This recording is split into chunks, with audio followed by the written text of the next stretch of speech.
Welcome the our channel. Today we how to recover photos from Google Photos, full guide step by step clearly. To recover photos from Google Photos, start by opening the Google Photos app on your device. If you're using a web browser, go to the Google Photos website. Sign in with your Google account if you aren't already logged in. Once you're in the app or website, look for the trash or bin option. On mobile, you can find it in the menu, usually located at the top or bottom. On the browser, check the left sidebar for the trash option. Open the trash or bin to view deleted items. Look through the photos to locate the ones you want to recover. Once you've found the desired photos, select them by tapping or clicking.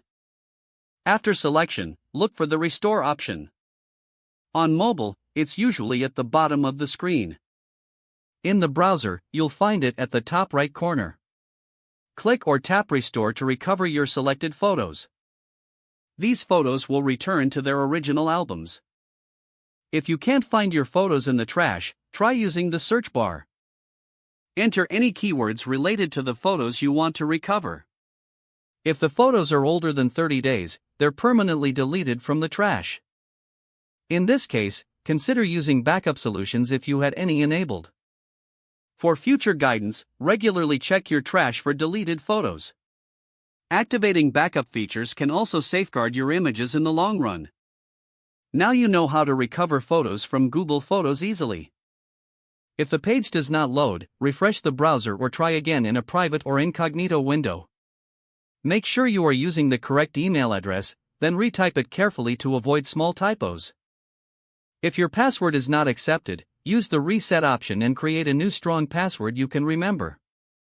Check your spam folder for verification or security emails, then complete any requested confirmation steps. Enable two-factor authentication if available to improve account security and reduce unauthorized access risk.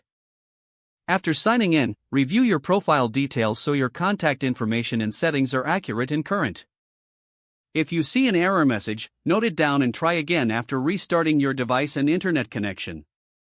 Don't forget to like this video and subscribe to our channel for more step-by-step tech guides.